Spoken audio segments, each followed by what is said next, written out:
Hello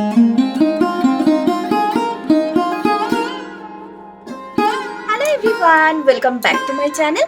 কেমন আছো তোমরা সবাই? আশা করছি সবাই খুব ভালো আছো, আমরাও ভালো আছি। অনেকগুলো দিন ধরে আমি রয়েছি বনগাঁয়। আর এবার তবে ফেরার পালা, মানে শীতকালে এসেছিলাম, এবার হচ্ছে গরমকালে আবার ফেরার পালা, বুঝলে তো। আজকে কেন ব্লগটা শ্যুট করছি সেটাও বলে নিই। এখন আমরা যাচ্ছি হাটে, মানে যখন এখানে থাকতাম না বিয়ের পর পর, তখন এক দুবার আমি হাটে গিয়েছিলাম। হাটের থেকে না ওই কি বলে নাইটি, তারপরে তোমার ছাপা শাড়ি, এই সমস্ত কিছু কিনতে ভীষণ ভালো লাগে। আর তারপর কিছু সুন্দর সুন্দর ব্লাউজ, সায়া, এগুলোও পাওয়া যায় খুবই সুন্দর সুন্দর।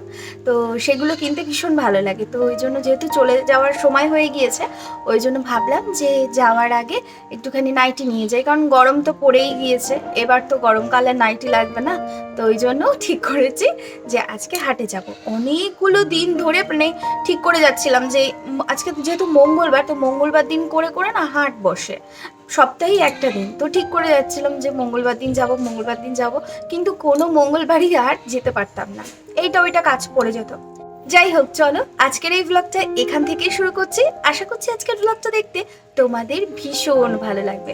চলো তাহলে এবার যাওয়া যাক, আর বাকি কথা যেতে যেতেই না হয় বলবো। চলো।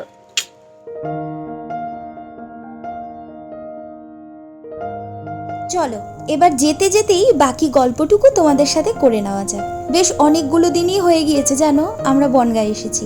বলতে গেলে শীতকালে এসেছি, আর ওই যে বললাম গরমকালে এবার ফিরবো। আসলে কি বলতো, বাড়ি ছেড়ে না কোথাও থাকতে ভালো লাগে না, কিন্তু হ্যাঁ এখন আর কিছু করার নেই, কারণ কাজের জন্য এখন কাজের সূত্রে কলকাতাতে থাকতেই হবে। যাই হোক, জায়গার মায়া কেউই ছাড়তে পারে না, আর নিজের বাড়ি যদি কুড়েও হয় তাতেও থাকে অফুরন্ত শান্তি।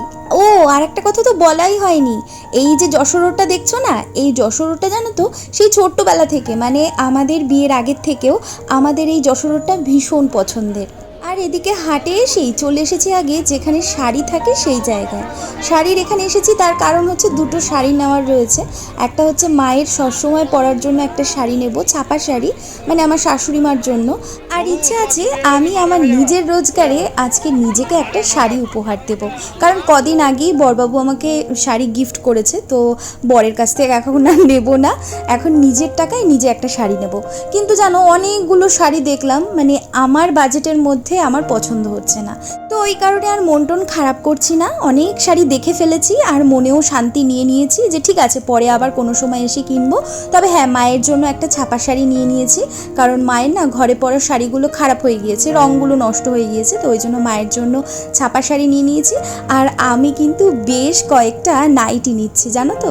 আমার আসলে এই নাইটির একটু ফ্যান্টাসি রয়েছে, মানে আমি নাইটি দেখলেই না আমার একটু নিতে ইচ্ছা করে।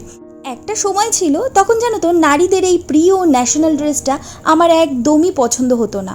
তখন অবশ্য আমি পরতামও না, হয়তো সেই কারণেই পছন্দ হতো না। তবে হ্যাঁ, যবে থেকে পরা শুরু করেছি ভেবেই যাচ্ছি যে এটা ত্যাগ করব, কারণ আমার বড়বাবুর আবার অতটা পছন্দ হয় না, শুধুমাত্র অ্যালানটাই একটুখানি পছন্দ করে। তবে এমনি যে গোলগলা নাইটি টাইটি এগুলো উনি পছন্দ করে না, কিন্তু কি করব বলো, আমি আর ত্যাগ করতে পারছি না। কিন্তু আমি যতটা পারি চেষ্টা করি এই গোলগলার নাইটিগুলো আমি নেই না। আর এখানে এসে আমি সব সময় প্রচুর নাইটি কিনি, তো এখান থেকেই নিচ্ছি, প্রতিবারই এখান থেকে কিনি। কি বলো তো, আমি হাটের থেকেও কিনি, দোকান থেকেও কিনি। শুধুমাত্র যে বড় বড় দোকান থেকেই কিনবো এমনটাও নয়, আবার যে শুধুমাত্র হাটের থেকে কিনবো এমনটাও নয়। যেখান থেকেই আমার নাইটি দেখলে পর আমার চোখ দাঁড়িয়ে যায়, আমি কিন্তু সেখান থেকেই নাইটি কিনি। আর এই দাদার কাছে আসলে দাদা আমাকে এত কালেকশন দেখায় যে আমি কোনোভাবেই এখান থেকে বেরোতে পারি না।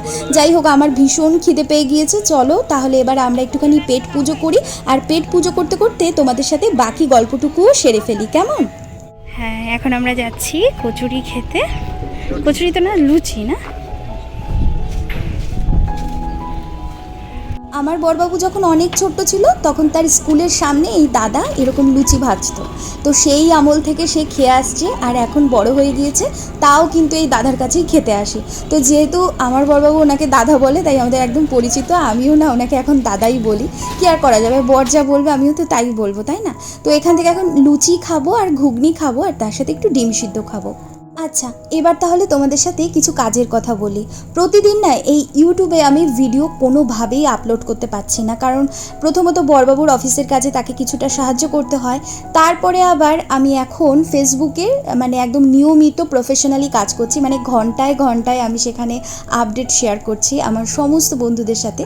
তো তোমাদেরকেও বলবো, যারা তোমরা আমার ভিডিও দেখতে ভালোবাসো, পছন্দ করো, অনেকেই কমেন্ট করছো যে দিদি তুমি কেন ভিডিও দিচ্ছ না, তো তাদেরকে বলবো যদি আমার ভিডিও দেখতে খুব ইচ্ছে করে তাহলে কিন্তু অবশ্যই ফেসবুকে আমার যে পেজটা রয়েছে সুদেশনা, শুধুমাত্র সুদেশনা নামেই SUDESHNA এই নামেই কিন্তু আমার একটা পেজ রয়েছে। তো তোমরা সেখানে গিয়ে কিন্তু অবশ্যই আমার ভিডিও দেখতে পারো, কেমন?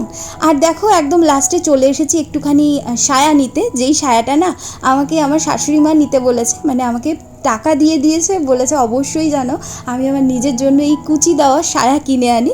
তো সেইটাই একটা নিয়ে নিলাম, আর এখন এই যে বাড়ি ফিরছি তার আগে একটু দাঁড়িয়ে ফুটি খাচ্ছি।